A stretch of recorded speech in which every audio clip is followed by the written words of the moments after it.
99,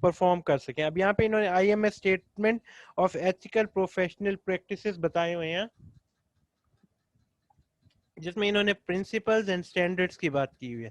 as long as the principles are concern, وہاں پہ ہمیں بتا دیا جاتا ہے کہ these are basically the actual اور دا ایتھیکل اور آبجیکٹیوز اور the honest way of performing an activity, یعنی رولز اینڈ ریگولیشنز کو فالو کرنا ہمیں پرنسپلز کے اندر سکھایا جاتا ہے. جبکہ اسٹینڈرڈ کیا ہوتا ہے کہ اس حد تک آپ نے اس چیز کو اس چیز کے مطابق کرنا ہے. یعنی جب ہم کہتے ہیں نا کہ اگر ہم کہتے ہیں کہ ایک ڈائریکٹر کی اپوائنٹمنٹ ہے after the annual general meeting, ہم کہتے ہیں ود ان 14 days آپ نے کرنی ہے. یا ہم کہتے ہیں کہ جب آپ کا ڈیویڈنڈ اناؤنس ہو جائے اس کے اندر آپ نے with in 30 days dividend distribute کر دینا ہے شیئر ہولڈرس کو, اور اکاؤنٹنگ ایکٹیویٹی اپنی کمپلیٹ کر کے دکھا دینی ہے کہ وی promised the dividend at annual general meeting and later we distributed the dividend among the shareholders. یہ جو چیزیں ہیں نا یہ اسٹینڈرڈ سیٹ کر دی ہم نے کہ 14 days standard, 30 days standard. These standards are very much important for the betterment of an organization. ٹھیک ہے, اس میں انہوں نے کچھ کمپیٹنس کی بات کی ہے, کانفیڈینشیلٹی کی بات کی ہے. کمپیٹنس مطلب to what extend you are compatible اور you are competent to perform an activity, آپ کس حد تک بہتر انداز میں کام کو صحیح طریقے سے لے کے چل سکتے ہیں. کانفیڈینشیلٹی کیا ہے کہ کس حد تک آپ ایسا ریکارڈ کریٹ کر سکتے ہیں جو کانفیڈینشیل ہو, جسے آپ کسی اور پارٹی کے ساتھ شیئر نہیں کر سکتے. اب یہاں پہ انہوں نے جو کانفیڈینشیلٹی کے حوالے سے پہلا پوائنٹ لکھا ہوا ہے, that is very much important for you to understand کہ keep information confidential except when disclosure is authorised اور لیگلی ریکوائرڈ. یعنی جب تک آپ کو کہنا دیا جائے کہ اب آپ بات یہ بتا سکتے ہیں, ڈسکلوز کر سکتے ہیں, تب تک کانفیڈینشیلٹی رکھنا is very much important for the organisation. ٹھیک ہے, انٹیگریٹی, آپ کی آرگنائزیشن کی integrity will be on stake اگر آپ چیزوں کو اسٹینڈرڈ اور رول کے مطابق نہیں لے کے چلتے. کریڈیبلٹی, اگر آپ چیزوں کو فار ایگزامپل, میں اب ایگزامپل آپ کو کوٹ جو کر رہا ہوں وہی والی ہے کہ ایکسٹرنل آڈیٹرز کی جو بات ہوتی ہے وہی بات اگر انٹرنل آڈیٹر کہہ دے تب تک ہم اس کی کریڈیبلٹی نہیں کنسیڈر کرتے. ہم کہتے ہیں کہ کیونکہ یہ انٹرنل بندہ ہے کمپنی کے اندر, جو بھی اس نے اپنا ٹرو اینڈ فیئر ویو دیا, لیکن even that he is an employee, اگر یہ کمپنی کے خلاف کوئی بات کرے گا تو کمپنی اسے فائر کر دے گی, اسی لیے اس نے اچھی بات کی ہے. یا اگر وہ کمپنی کے خلاف بات کرتا ہے تو ہم کہتے ہیں کہ شاید کمپنی نے اس کے ساتھ برا کیا ہوگا, اسی لیے کمپنی کے خلاف, یا اس کی کمپنی کے اندر پرسنل گرجز ہیں, کچھ کنفلکٹس ہیں امپلائیز کے ساتھ, اسی لیے کمپنی کے خلاف بول رہے ہیں. تو دونوں صورتحال میں, دونوں سچویشن میں, کمپنی کے حق میں بات کرے یا کمپنی کے اگینسٹ بات کرے, اس کی جو کریڈیبلٹی ہے وہ کوسچن مارک کی جاتی ہے. لیکن جب ہم یہی بات سن لیتے ہیں ایکسٹرنل آڈیٹر سے,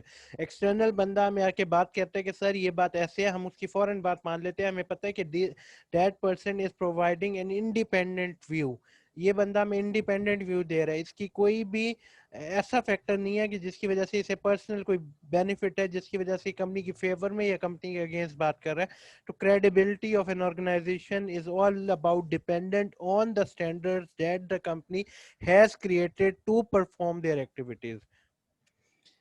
Later we have code of conduct on the international level. اب یہاں پہ کچھ انٹرنیشنل رولز اینڈ ریگولیشنز کے بارے میں انہوں نے بات کی ہیں, جس میں انہوں نے آئی ایف اے سی کی بات کی ہے, انٹرنیشنل فیڈریشن آف اکاؤنٹنٹس. اب انٹرنیشنل فیڈریشن آف اکاؤنٹنٹس کیا ہوتے ہیں, یہ دیٹ آرگنائزیشن اور that federation is performing the same role as perform by the international cricket council. اب ہم کہتے ہیں کہ آئی سی سی نے تمام رولز اینڈ ریگولیشن ڈیسائیڈ کرنے ہیں and later rest of the cricket board will have to follow that. تو آئی ایف اے سی بھی یہی کام کرتا ہے کہ یہ رولز اینڈ ریگولیشن ڈیسائیڈ کرتا ہے اور ڈفرینٹ کمپنیز جو یہ ڈفرینٹ کنٹریز جو اس کے ممبرز ہوتے ہیں پھر اسے فالو کرتے ہیں. اب جس میں ہم ایگزامپل دیتے ہیں کہ آئی کیپ جو بھی پاکستان کے اندر اکاؤنٹنگ اسٹینڈرڈس کریٹ کرتے ہیں وہ کس کی گائیڈ لائن کے مطابق کرتے ہیں, وہ آئی ایف اے سی کی گائیڈ لائن کے مطابق کر رہے ہوتے ہیں. Corporate governance, corporate governance involvement of the board of governance in the matters of management is very much important. پہلی بات یہ ہے کہ بورڈ آف گورننس کو کس نے سلیکٹ کیا, شیئر ہولڈر نے. کیوں سلیکٹ کیا, تاکہ یہ کمپنی کو مینج کر سکے. کارپوریٹ گورننس کے اندر بورڈ آف ڈائریکٹرز نے مینیجرز کیوں ڈیسائیڈ کیے؟ تاکہ ہم جو انہیں ڈیسیژن دیں یا ہم جو انہیں حکم دیں، آرڈرز دیں، اسے یہ فالو کر سکیں تاکہ یہ چیزوں کو مینیج کر سکیں. اب یہ جو چین ہے، that chain is very much important for an organisation. اسی چین کے اوپر آرگنائزیشن آل ان آل ڈیپینڈ کر رہی ہوتی ہے. سربن زوکسلے ایکٹ آف 2002، اب یہ بہت فیمس ایکٹ ہے جو کہ یو ایس کی پارلیمنٹ نے یا یو ایس کی جو بھی نیشنل اسمبلی تھی انہوں نے یہ رول پاس کیا تھا. اس کے اندر انہوں نے کیا کہا تھا کہ there should be a complete disclosure of all the information to the shareholders of the company. Company کے تمام شیئر ہولڈرز کو کمپنی کی ہر چیز کے بارے میں معلوم ہونا چاہیے، تاکہ کیونکہ shareholders are the investors, ان کے بعد جب تک انفارمیشن ہی صحیح نہیں ہوگی، انفارمیشن ان کے پاس پرووائڈ ہی نہیں کی جائے گی، وہ اپنا بہتر ڈیسیژن نہیں کر سکتے کہ whether they should invest in the company اور they should ignore the investment. تو ان کی بہتر انویسٹمنٹ ڈیسیژن کے لیے it is very much important that the company should disclose all the information that should be informed to the shareholders. Then we have ERM, enterprise risk management. As the shareholders, as the investors have given their money in the hand of an organization, تو اب وہ کیا expect کرتے ہیں کہ یار ہمارے پیسوں کو بہتر مینج کیا جانا چاہیے، ہمارے پیسوں کو بہتر انداز میں انویسٹ کیا جانا چاہیے. تمام رسک فیکٹر چاہے وہ اگنوریبل ہے یا انٹینشنل ہے یا سسٹمیٹک ہے یا انسسٹمیٹک ہے، کنٹرولبل ہے انکنٹرولبل ہے، you must try to control that thing. یعنی انٹرپرائز رسک مینجمنٹ میں کیا ہوتا ہے کہ you should not perform your activity without any prior planning. آپ پہلے کوئی پرائر پلاننگ کریں، اس کے بعد آپ اس کی ایکٹیویٹی کریں گے. جب آپ پرائر پلاننگ پہ کام کریں گے، it means you are keen towards the management of the risk. Identifying and controlling business risk, اس میں ہمارے پاس کیا ہے، تمام وہ والے فیکٹرز آ رہے ہیں جن سے آپ کی کمپنی کے اندر رسک کے چانسز بڑھ جاتے ہیں، اور ہم یہ ایکسپیکٹ کر رہے ہوتے ہیں کہ تمام کے تمام ممبران یا تمام کے تمام managers should be keen towards the removal or mitigation of the risk from an organization. ٹھیک ہو گیا. پھر C S R, corporate social responsibility is very much important, کیونکہ ہم جب جس سوسائٹی یا جس ایرا میں داخل ہو چکے ہیں اس میں we are more concerned about the societical factors of the country اور the market in which we are operating.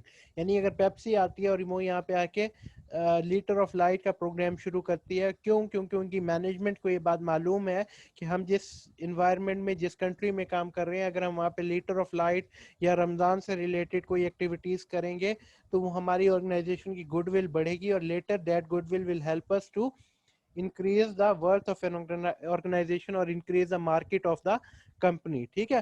تو corporate social responsibility is very much important for the benefits of for the future objectives of the organization.